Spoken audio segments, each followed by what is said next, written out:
I know that we're, all very happy with the verdict. I don't have a statement from the victim. There'll have to be a statement at the sentencing hearing.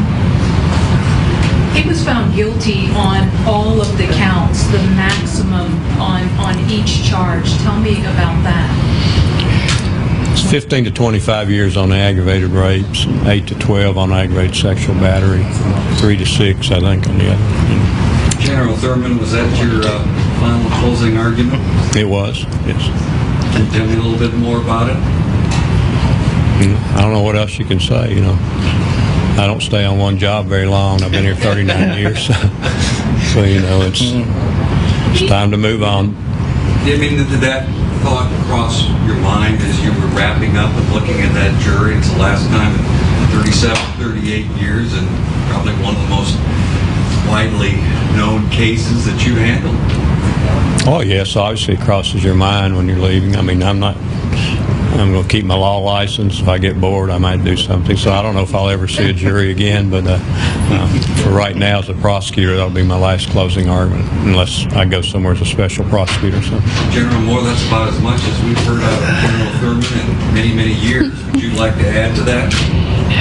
It has been a privilege to work with both of these great attorneys and with Tom all these many years, and I can't think of a more fitting climax to a wonderful career. And I'd just like to thank the jurors from Shelby County, the sacrifice they made in coming here, listening to this case, and rendering the verdict. We're forever in their debt of doing justice, in this case, for our victim. Can you talk about her initial reaction? I know you don't have an official statement from her, but she was disappointed last trial, seemed a little bit more pleased just from looking at her. Your thoughts? Well, she's obviously pleased with the verdict, all guilty on each count, so she's obviously pleased with that. She may have been a little upset early on, but I think once we explained to her the last case, I think she feels better about it, and she's shown so much courage and strength to keep coming back here. 3 years now we're into this situation, and we've got to know her really well. She's almost like family, so some of us. So it's I'm sure she's gratified for the jury's verdict in this case. Even though you've been through this now 3 times, the emotions still seem to run very high for you, both General Norman, General Thurman, during the closing arguments. Can you tell me about that? I think it's impossible to not be emotional about this case. The facts of it are horrific, and what happened to this victim is horrifying. No matter how many times you say it, no matter how many times you see it, it is horrifying every time. And nothing gets easier. I actually think it gets harder, because after every trial and after 3 years, we're closer to her than we even were the first time, because we've spent so much time with her that it is very emotional. Can you talk about how crucial the video was? Comment on what? How crucial the video was and why it was so crucial to all of us? Well, obviously it's crucial. Anytime you video a crime, and it showed at least 3 acts of aggravated rape on that very short video, so that was obviously very important evidence.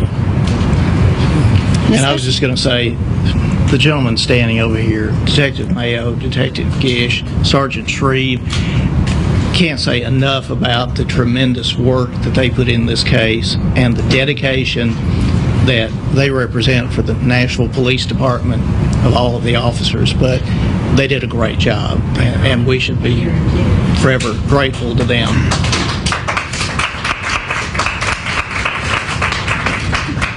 Any chance we'd see another trial, or are you expecting to handle the other 2 out of the trial setting? Oh, there's been no plea negotiations at all in those 2 cases. Obviously, they were severed out. Mr. McKenzie obviously has testified 3 times now.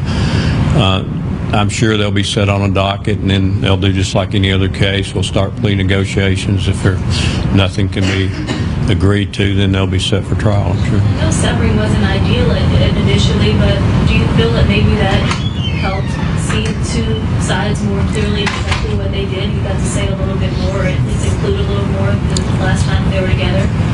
It did make a difference. In this particular case, we got to use Mr. Vandenberg's statement, I think, to the police, which was important, and we didn't get to use that in a joint trial. Will the victim testify in the next two cases? Is she expected to testify? Mr. McKenzie? The victim. Oh, well, yes. If they go to trial, yes, we do anticipate she'd testify, yes. Jim, can you talk to, you talked about your closeness with her after all this. Can you talk about her strength at all, just in regards to, she has come in here now three times, sat in front of strangers and recalled all of this. That doesn't happen very often in these types of situations. It does not, and it's something that we don't want victims to have to go through and have to do. Actually, all of this doesn't happen very often, and it doesn't happen to a rape victim. And the media scrutiny and having it in the headlines every single time that there's a hearing and everything is streamed and people are commenting, that, she's one of the strongest people that I know. She has incredible courage, and she is just an amazing, intelligent young woman. Speaking of all the media scrutiny, this has received an awful lot of media attention, but also sex crimes on campus have received it. What do you hope comes as a result of these very high-profile trials that we've had in this case? Well, I would say this case is very emotional for the victims, but it's also emotional when you look at all the young lives that were destroyed that one night based on the situation. There was so much promise of things in that room from all those individuals, and now their lives are pretty much destroyed as to what they can accomplish, with this very serious crime. So I'm hoping at least this can send some type of message. Sometimes that's a cliche, but I hope young people do pay attention to this and see what choices they make with alcohol and with their actions can be severely impact their lives and in certain cases destroy their lives. So I'm hoping this will kind of send a message out that this is serious, what happens, and it has serious consequences. Any thoughts on Mr. Vanderbilt tonight? Just your impressions after going through two trials with him? Well, obviously, I think from what I saw, he was very emotional about it, as anyone would be. It's having their bond revoked and facing the amount of prison time he is. So, he's had two trials. We've had 24 jurors that have found him guilty. So I think that speaks for itself. Minimum and maximum prison time for Mr. Vandenberg, 15 on the minimum, I'm thinking. Yes. The possible max?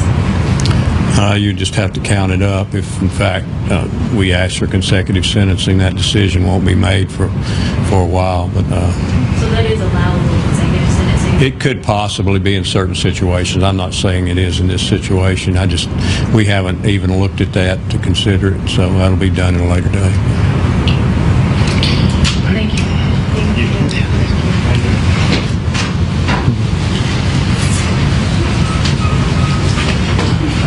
Okay, come on.